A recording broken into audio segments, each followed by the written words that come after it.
Hello, and welcome to Activating Sustainability, the Anthesis podcast. I'm your host, Chris Peterson, and to celebrate International Women's Day, I'm pleased to be joined by four Anthesis peers to explore their journeys in sustainability and gender equality.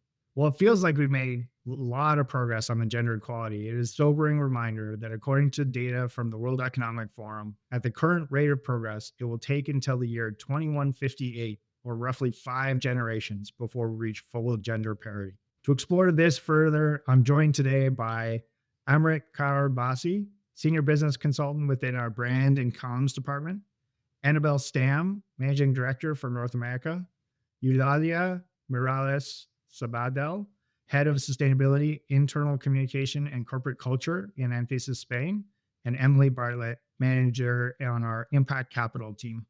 Welcome to the podcast. Thanks so much for joining. Thanks for having us.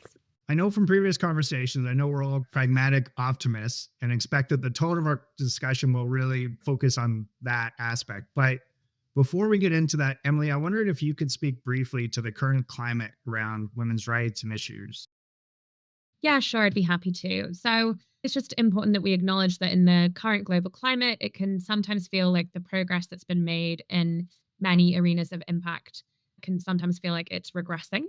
And this, of course, relates to women's equality as well. So, for example, we're starting to see some companies roll back programs that help to mandate equality across gender and mitigate systemic barriers, which can be fairly disheartening to see. But despite this, we firmly believe that makes this type of discussion on accelerating action even more important than ever. And that looking to be inspired by women who continue to drive impact in sustainability and in other arenas, and many different people who have different identities continuing to be really driven by this is really important and a great way to remain motivated and to drive progress in any circumstance. Thanks, Emily. Really appreciate that. And maybe, Annabelle, do you want to speak a little bit about how Anthesis is approaching gender equality and sustainability? Yeah, absolutely. So at Anthesis, we're working to accelerate a sustainable future. And we cannot have a sustainable future without gender equality. So I'm really excited for our listeners to hear from some of the fantastic women that we have in our organization today. Wonderful. Well, thank you all so much for doing this. And maybe the place that we'd love to start is around kind of the inspiring women that have shaped your journey. I know, like, personally, I've had the chance to work with so many within Anthesis and so many clients outside of Anthesis. And maybe Amrit, to start with you, would love to hear if there's been a woman or women that have really shaped your journey. Yeah, definitely. I feel like it sort of sits in two buckets. On a wider scale, there's a young American activist called Leah Thomas, and she really applies this lens of intersectionality when it comes to environmentalism. So she looks at how factors like your race and class can really impact your experience with the natural world around you. So she talks about things like there's a lot of lack of tree cover in Black and brown neighborhoods in the US, and how that tree cover is really important, not just for aesthetics, but actually in terms of cover and air purity. And that's having an impact on those communities there. So I think it's interesting how she looks at environmentalism through that lens. And she talks about how you can't be sustainable in just an unsustainable system. So she really pushes the needs for everyone to have access to basic environmental human rights like clean air, clean water, healthy, accessible food. So I think the way that she applies that lens is really interesting and has definitely sort of carried through in terms of how I look at environmentalism. So that's sort of like in one bucket. And then in the other bucket, on a more personal level, is my very first manager at one of my first jobs. She was pioneering in terms of looking at climate action through a comms lens and actually looking at how we communicate around environmentalism and climate action. And I think that's something that definitely has stuck with me because I'm not a data girl. So actually looking at climate action through the lens of communications was really inspiring and something that I took forward. Oh, that's wonderful. And then maybe Yulia, would you like to go next? Yeah, sure. Well, in my case, I can share who was the woman responsible for me dedicating the last 25 years to the environment and sustainability. I didn't know her, in fact, because she died 10 years before I was born. So I never met her. But at a very young age, in my 18 years old, I read her most famous book, Silent Spring. I'm talking about the marine biologist, best-selling author and communicator, Rachel Carson, who worked and caused a positive impact that has reached the entire globe. So this is my reference and the reason maybe that I am doing what I'm doing. I want to share with you at a real local level from my city, Barcelona. I could talk about a woman called Teresa Franquesa, is a PhD in biological science also. And she is one of the leading figures in environmental education and education for sustainability here in Catalonia. And just not forget that education is the most powerful weapon to change the world, and that many, many women have stood out and continues to stand out in the field of education, also here in Anthesis from Spain. Wonderful. And it's a great reminder of just that like cascading impact that can pass through generations of really inspiring women and efforts within that. And Emily, would you like to go next? Sure, I'd be happy to. So I think, yeah, on the theme of external inspiration, I think Kate Raworth and Mariana Mazzucato are two economists I really admire. And I think Raworth's work in donut economics is fairly well known within the sustainability field, but I just think that her work's really been inspirational and is pretty iconic within the space. And while Mazzucato's work isn't as focused on just sustainability, really her work around mission-oriented innovation and working both within the public and private sector to drive public value creation as well as kind of profit and economic growth are really inspiring, and I think are different ways of seeing concepts such as value in a way that we hear, stakeholder capitalism versus shareholder and all these different concepts. But I think both women specifically working in the field of economics have driven a different way and different ways of thinking about this and influenced both public and private policy in a really exciting way. Oh, fascinating. I need to learn more about them. They sound incredible. And then maybe to wrap us up on this question, Annabelle, do you want to share your inspiration? Yeah, absolutely. And just how fun it is getting to share some of the inspiring women that we've all had through our careers that has sort of really helped push us along in the work that we do. I'd say for me, it's Ellen MacArthur. I was a really young girl when she was the youngest woman. I think she was 24 years old when she first solo sailed around the world. And then watching her then take the record for the fastest person to circumnavigate the globe. It was just such an inspiring thing to see a young woman out there accomplishing. So for her to then take the platform that she has and set up the Ellen MacArthur Foundation, really focusing on this idea of circularity, just really doubled down her inspiration to me. I think that concept of circularity is something that really inspired me to get into sustainability. I've always felt that like the current systems that we operate in just don't make sense. I remember being a teenager and kind of being like, oh, what? Okay, so we take this stuff out of the ground, we put all of this energy into making something, and then we just dump it. Like, that's how we do this? That doesn't make sense. Or even from an energy perspective, working with companies in the early days of Scope 1 and Scope 2 footprinting, it's like, oh, what you don't know how much energy that you're using, and just like the opportunity to reduce and improve. So anyway, I think Ellen MacArthur has done really wonderful things, and like promoting the concept of circularity has made it really visible, but also has done a lot of work in terms of the technical and process side of things. So yeah, she's been a real inspiration to me. Amazing. Like I said, Annabelle, so fun to think about like all these inspiring women, and I imagine it's going to cascade for many of us to think about the women that have impacted us as we go through this. And maybe to shift from kind of backward looking to forward looking, would love to hear from you all. And what do you see as the role of women in kind of the future of sustainability?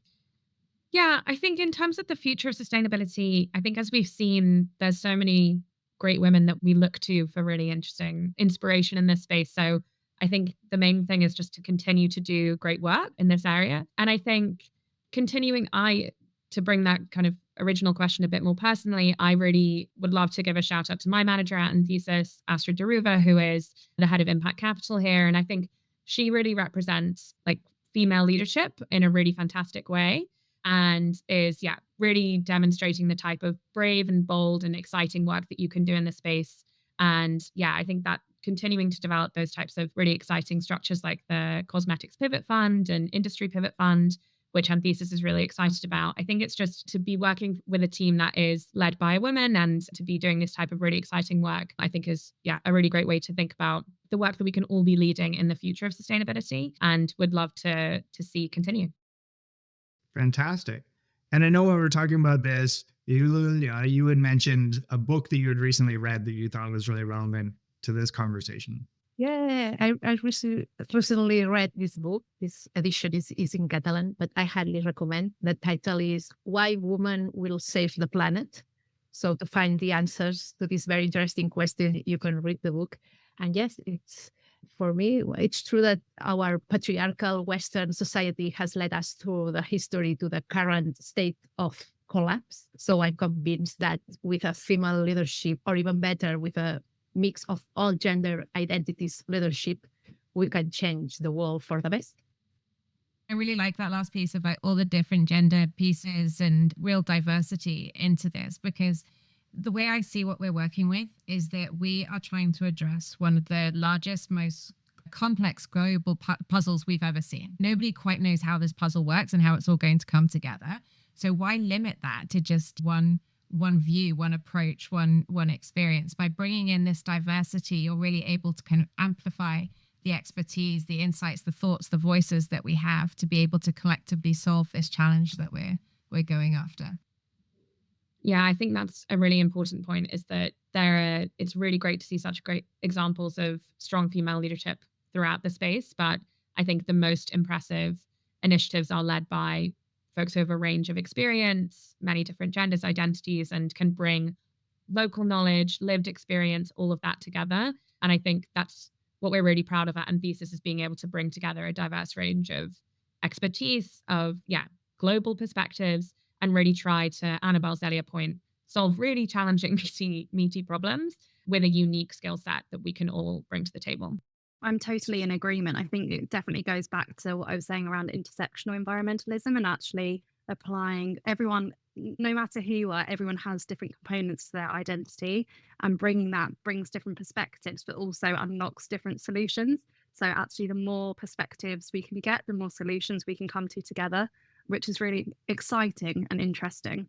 Yeah, sure. And biodiversity is needed. Biodiversity for the ecosystems, you need biodiversity. So for good health, social prosperity, and ecosystems, you need this gender diversity. I love that, Mink. Me too.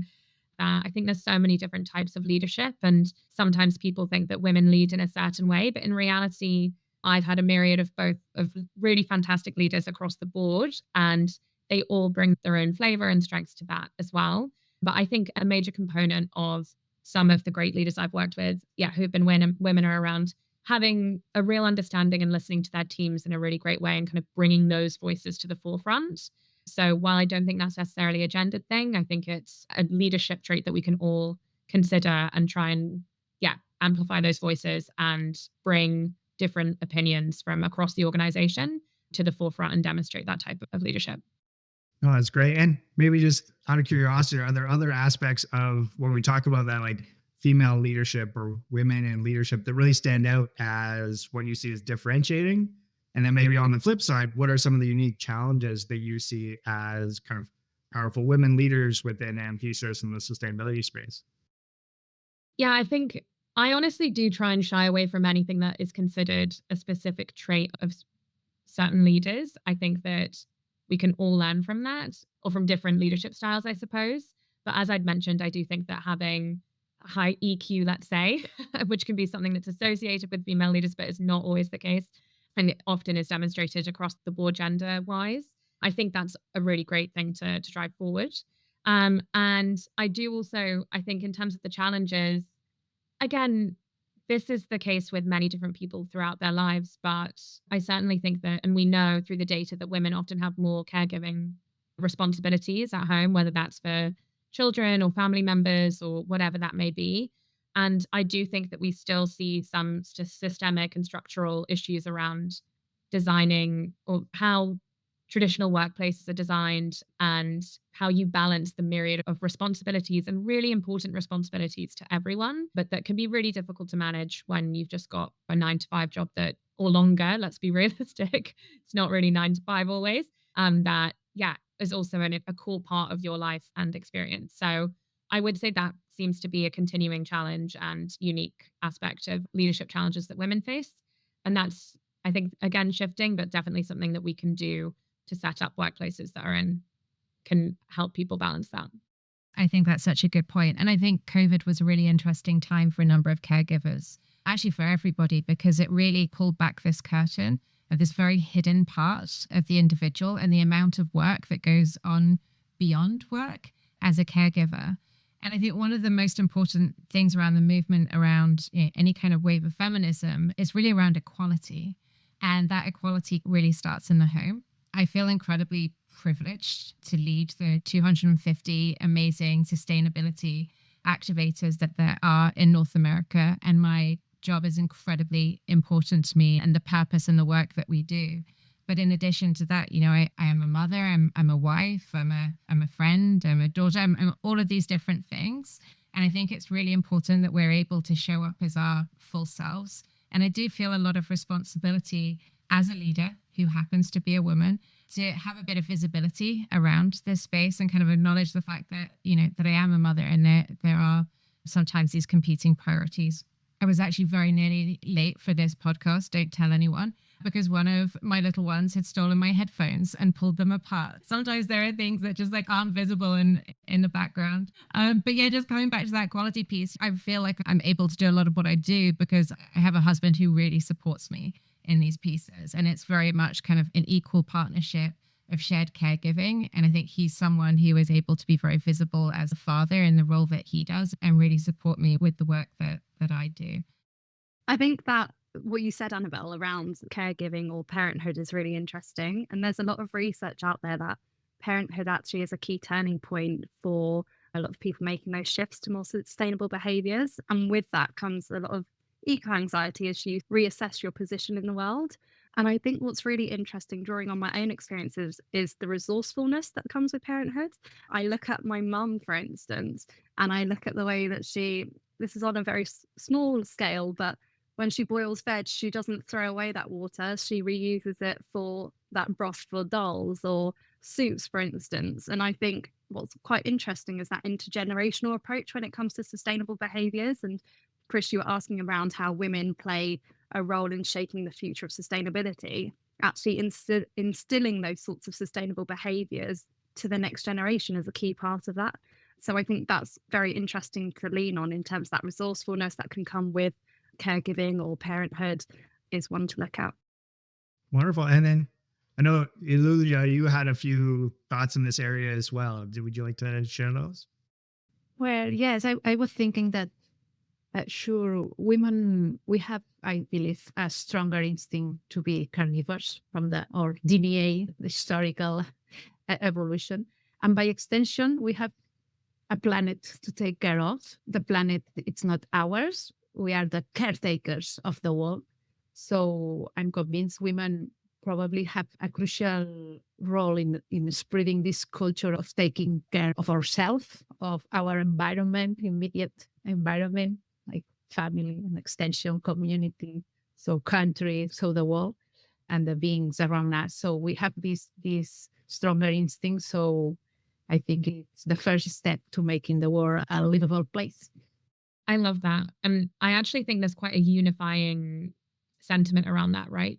I think people from many different perspectives could probably agree that wanting to prioritize and give back to your local environment, your local community, the people in your household or your child's school or that type of piece, that sense of just looking out for others, I think is quite transcendent, and looking out for the wider planet in that way, I think is something that shouldn't just be within the realm of sustainability. It's, something that does bring together anyone who is really committed to their community, to their families, to that type of piece. And again, while women do tend to be in that space very frequently, I think that is something that people can relate to on many, many levels.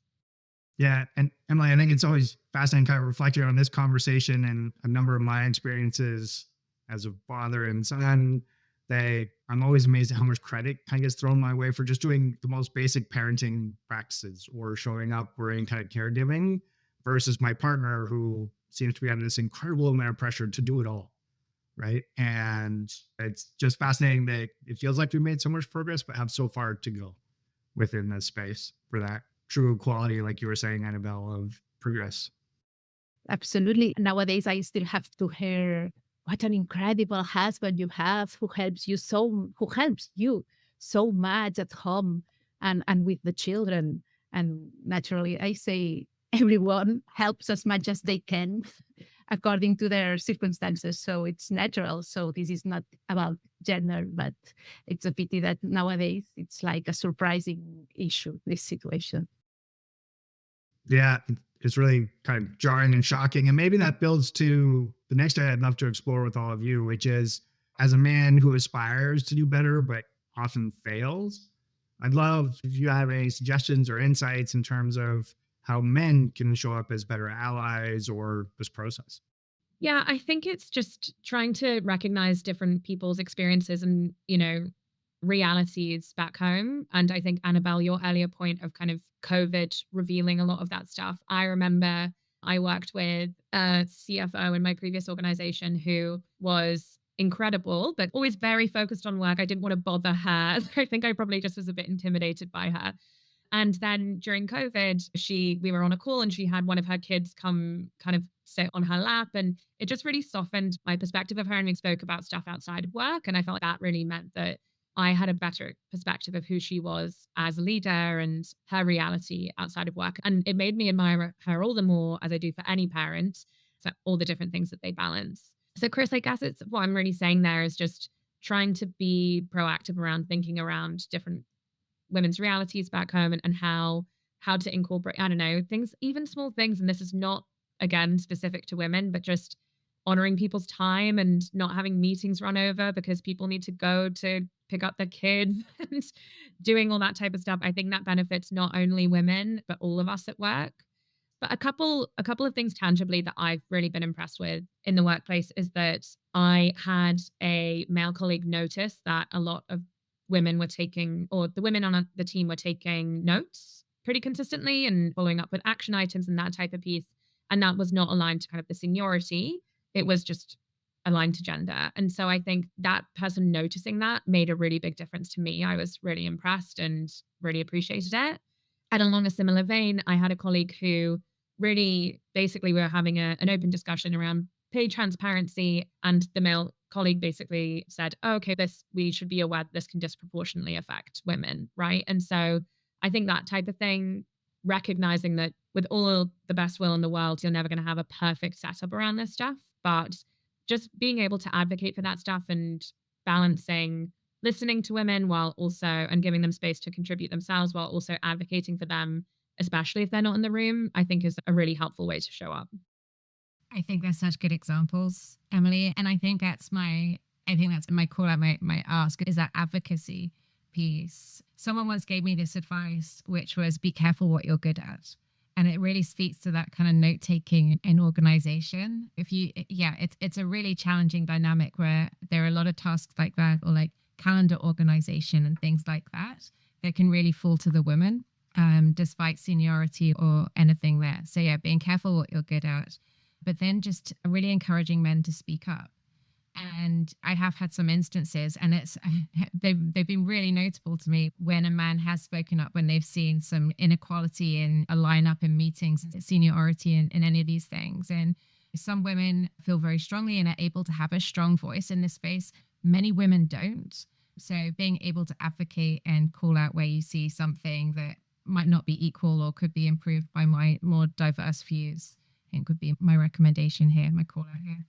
Annabelle, I think that's so great and definitely speaks to what I would see around in terms of male allyship, the advocacy piece. And I think the point around diverse perspectives as well, like really creating a space for diverse perspectives and for everyone. And really tangibly, that's something as simple as in a meeting, if you've noticed someone hasn't spoken, or without calling them out and making them feel uncomfortable, you can say, does anyone have anything else to add? Or Chris, how about you? Or calling out names just to allow for that diverse range of perspectives. I remember when I started as a trainee a good few years ago, it was around COVID time. I just stepped into a brand new role and I was a trainee, and actually virtual meetings made me a lot more nervous than in-person meetings. And I really struggled with those visual and verbal cues and be able to chip in with my opinion. And someone in that meeting, it was as simple as being like, Amrit, did you have anything to add, in a really lovely and nurturing way without calling you out, gave me that space to offer up my opinion. And I think something like that is great practice for anyone and everyone, but especially in this male allyship topic that we're speaking about, I think is something to think about.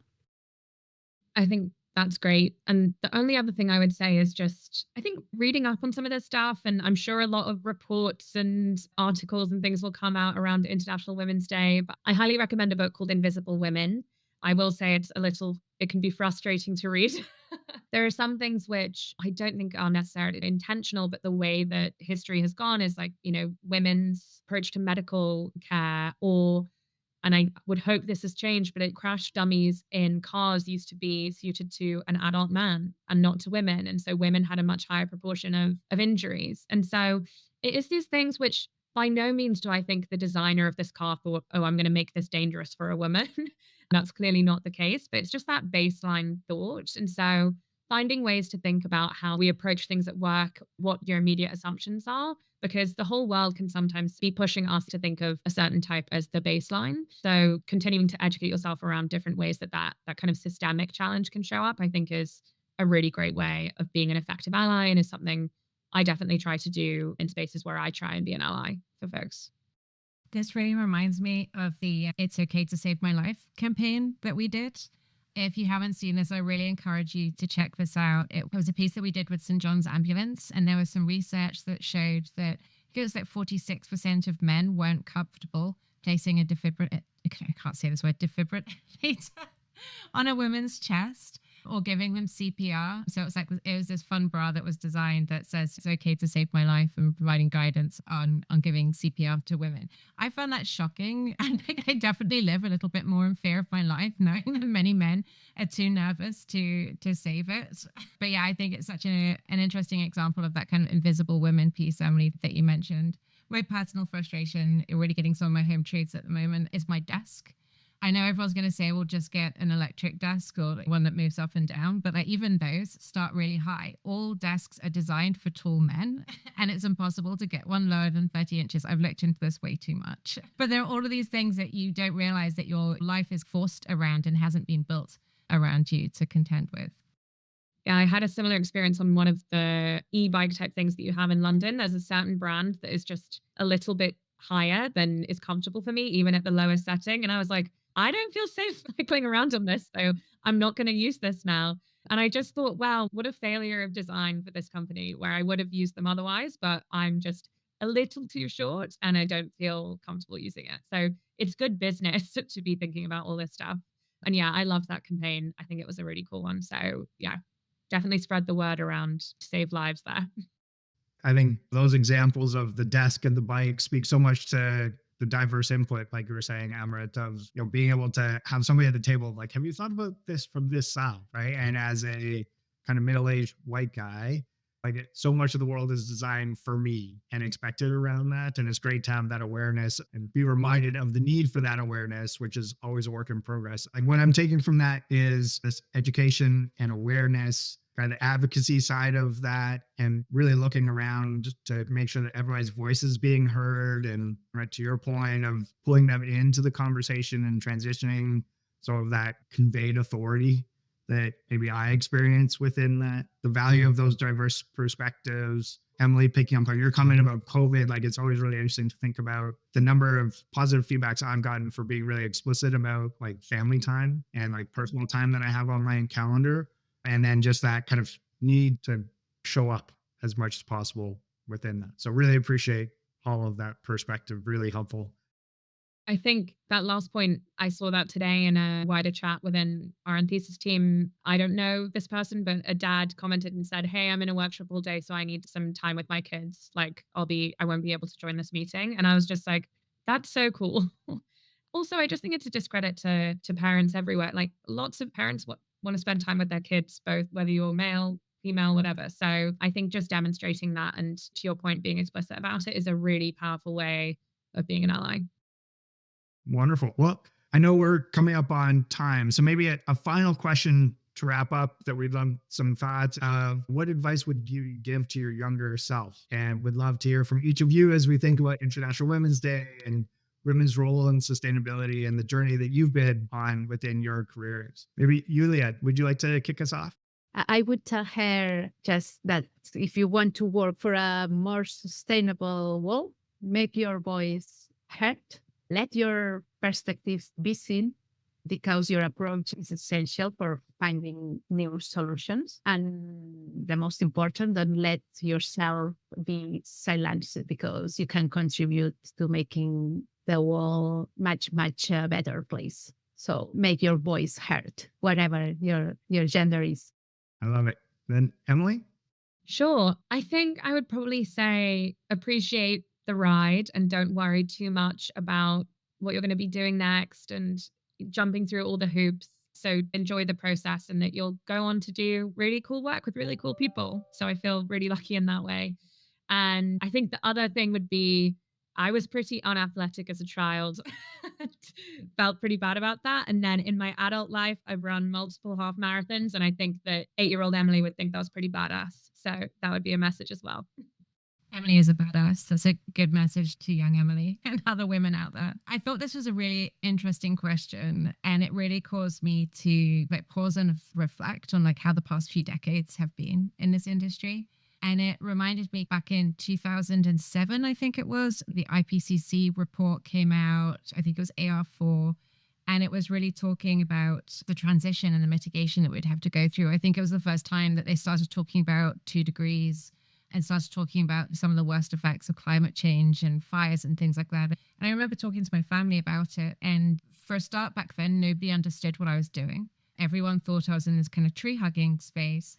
And when you would talk to people about the increase of fires, rain, all of these different natural catastrophes, it really seemed something remote and it was something hard to connect to. And people always talked about sustainability, about the next generation. I'm doing this for my children and my children's children. And I think what's been fascinating and terrifying, honestly, is actually seeing at the speed of some of these things that scientists have warned us about happening. And I feel like the debate has really shifted now. There used to be so much debate back then around whether or not climate change was a thing and the climate change hoax and everything. Now it's become incredibly difficult to deny anywhere that you are, because you are feeling it, you are seeing it, you're witnessing firsthand some of the impacts here. So with all of that, I was thinking, what is the message to myself? And I think it's just to double down on the importance of this work, just really stay focused, move faster. And I think that's also the advice that I give myself now as we think towards the next 20 years, to come back to a comment that I started with. We've never had to go through a transition in the way that we have in this large global complex problem. So yeah, really staying focused, keep on pushing. Wonderful. And then last word to you, Emma. Thanks. I feel like a big thing for me is including your cultural background. So whatever that might be, different aspects of your identity, whether that's religion, race, sexuality, whatever it is, can really enhance the work that you do. And don't be afraid to bring those perspectives to whatever the work it is that you do. And really tap into your skill sets is another thing. I think I was really skeptical as I started my work in sustainability, purely for the fact that I felt that there's a lot of jargon, there's a lot of numbers, a lot of data. And I've come from an English literature degree background. So I felt that communications is my real strength and key point, and I was a bit unsure how that married with sustainability in its traditional sense, but actually it's so key. Storytelling is a massive part of climate action, and it's only when you're able to tell those stories and make the climate crisis that we're in more digestible for people that we can take action. You can't take action on something that you don't understand. Yeah, so really embracing your skill sets and embracing every aspect of your identity and bringing that to work you do. I love it. And just so fascinating to hear, throughout all of those, that sense of the importance of your voice, kind of the need for for everybody to bring everything they can to this kind of fight or challenges that we face going forward. And just so grateful for your time and all of the insights today. So thank you all so much for sharing and joining us today. And thank you all for listening. Hopefully this conversation has left you with lots of inspiration, actions, and thoughts, as it has me. Be sure to check out our site, anthesisgroup.com, for all things sustainability. Thanks again and take care.